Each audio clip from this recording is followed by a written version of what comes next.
Dalam video kali ini saya akan menerangkan 4 perkara yang berkemungkinan boleh menyebabkan negara kita terganggu dari segi pembangunan, dan bagaimana kita sebagai rakyat boleh bertindak membantu diri kita sendiri, belajar daripada pengalaman negara kita untuk memperbaiki diri kita.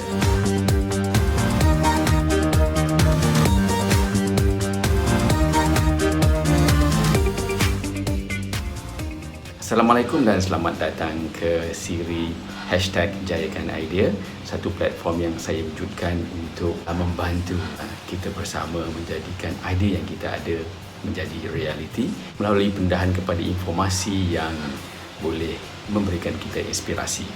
Dan bagi anda yang baru saja pertama kali menjenguk ke halaman saya, jangan lupa untuk like, share dan subscribe ya. Dari segi competitiveness, Malaysia telah mula ketinggalan. Kalau dulu kita dikenali sebagai the Tiger of Asia,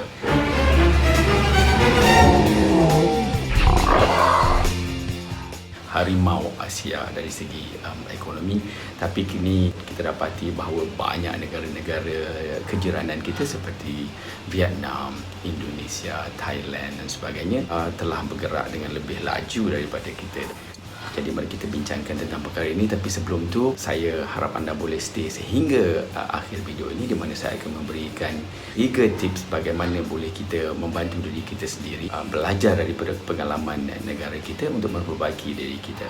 Kita juga dengar baru-baru ini bahawa banyak syarikat-syarikat gergasi digital teknologi dunia berpusu-pusu ke negara jiran kita untuk melabur.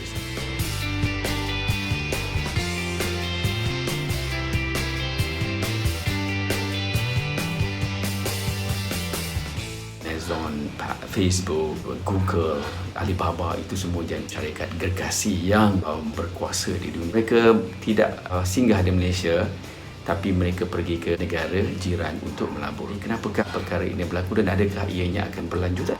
Tapi saya rasa kita tak perlu pesimis. Kita tahu mesti ada jalan untuk membawa negara kita kepada laluan perkembangan ekonomi yang sepatutnya.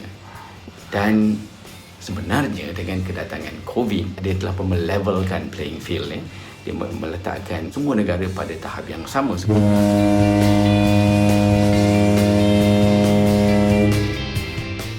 Sebab dunia mengalami masalah yang sama dari segi isu kesihatan, ekonomi dan sebagainya, dan kini semuanya pada paras yang sama. Jadi sekarang ni as a matter of who is driving the right policy ahead. Jadi berikut adalah 4 perkara yang perlu menjadi fokus kepada negara untuk memastikan kita dapat berjalan dengan lebih rancak ke hadapan. Nah, fokus yang pertama ialah pastikan agenda untuk pelaksanaan sebarang blueprint, sebarang agenda negara dapat dijalankan. Kita tahu negara kita ni blueprintnya banyak, pelbagai rancangan strategik dan sebagainya, tapi semua orang tahu, this is an open secret semua orang tahu yang apabila pergi kepada pelaksanaan, implementation, there you go, itu masalahnya. Kenapa ini berlaku? Cuba kita lihat. Masih ingat tak tentang wawasan 2020? Apa dia? Vision 2020.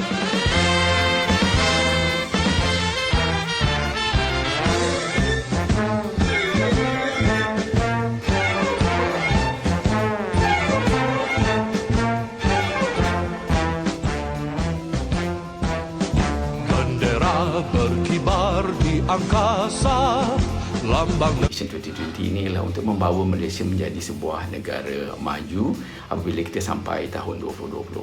Jutaan ringgit telah pun dibelanjakan untuk memastikan kejayaan visi ini. Tapi apabila sampai tahun 2020, tiada berita tentang sejauh mana kita berjaya mencapainya. Jadi, apakah kesilapan kita? Ataupun kalau kita berjaya, apakah yang menyebabkan kita berjaya? Apa yang saya nampak ialah ada aktiviti untuk kita merefleksi tentang kejayaan ataupun kegagalan suatu blueprint setelah yang dilaksanakan. Jadi sebab itulah saya rasa ada sesuatu yang tak kena tentang bagaimana kita melaksanakan, mengimplementasi sesuatu polisi yang telah direncanakan. Yang kedua ialah saya rasa kita perlu juga memokuskan pada pembentukan identiti bangsa Malaysia. Yang anda macam kita punya ni yang asli. Inilah dia.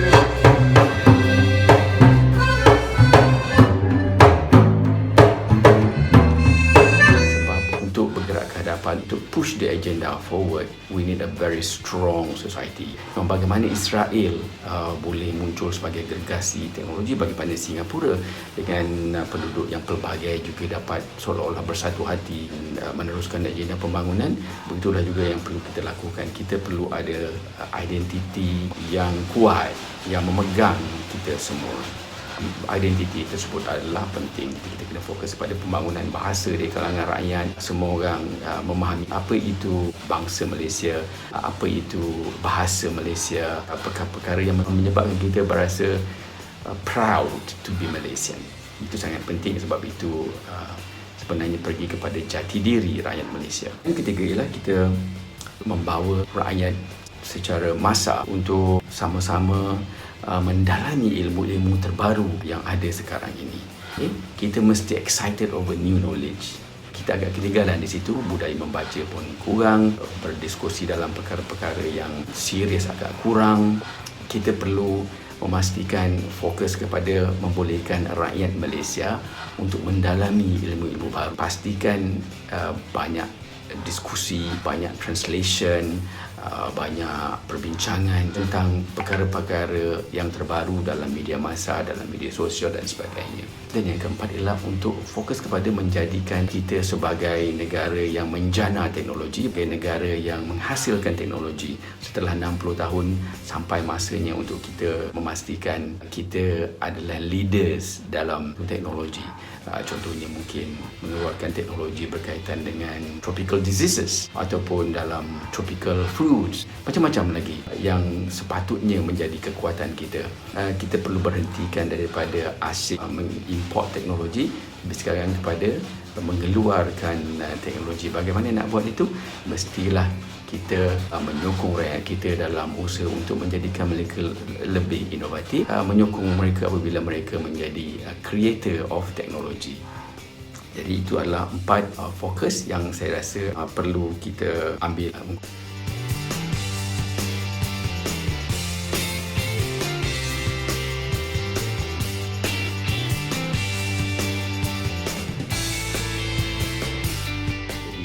Tips untuk kita individu bersendiri, berkeluarga, melihatkan keadaan ini. Tips yang pertama ialah pastikan kita juga prihatin tentang perkembangan negara dan memahami intipati yang cuba diutarakan. Contohnya, apa yang ada dalam sesuatu blueprint tu, apa yang ada dalam sesuatu rancangan ekonomi tu. Kita jangan ketepikan bahawa itu adalah tak ada kena mengena dengan kita. Cuba kita memahami dan kita kena sentiasa belajar, mempelajari benda-benda yang boleh kita dapat. Juga mestilah bukan saja boleh reflect tentang polisi, tapi boleh mereflect juga tentang pengalaman kita sendiri. Apakah pengalaman yang kita boleh bawa ke hadapan? Apakah yang perkara baik yang boleh kita bawa? Apakah perkara buruk yang sepatutnya kita tinggalkan? Yang kedua, kita mestilah memastikan diri kita dan anak-anak kita juga excited tentang perkara-perkara baru yang sedang berlaku di dunia. Contohnya perkembangan dalam dunia artificial intelligence, eksplorasi angkasa lepas, bagaimana sesebuah komuniti boleh membangun dengan bagus dan sebagainya. Jadi kalau kita boleh duduk sama dengan anak, berbincang dengan anak, dengan keluarga, menjadikannya topik berborak di antara kita satu keluarga. Jadi secara tak langsung kita membudayakan budaya ilmu di kalangan ahli keluarga kita. Dan yang ketiga, pastikan bahawa jati diri kita dan jati diri anak kita juga kukuh. Pastikan anak kita dilengkapi dengan ilmu-ilmu spiritual, ilmu agama. Pastikan mereka tahu berbahasa dengan baik, berkomunikasi dengan baik, kan mereka boleh menggubal idea mereka, galakkan mereka mencuba sesuatu yang baru, budaya yang boleh menyebabkan anak-anak kita, diri kita sendiri menjadi satu jiwa yang kental. Dan sekali-sekala mesti hantar mereka supaya mereka terlibat dalam aktiviti-aktiviti kemasyarakatan dan mereka keluar daripada the comfort zone that we offer at home.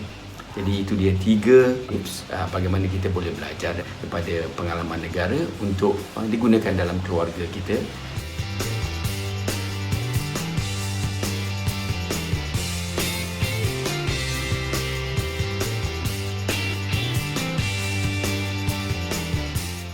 Saya harap anda dapat memanfaatkan tips-tips dan fakta daripada video ini untuk meningkatkan ketahanan diri dan keluarga menghadapi masa depan yang kian mencabar.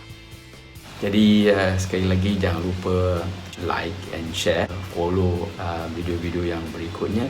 InsyaAllah kita akan bincangkan perkara-perkara yang boleh membawa kebaikan kepada diri kita, insyaAllah. Jumpa lagi. Terima kasih.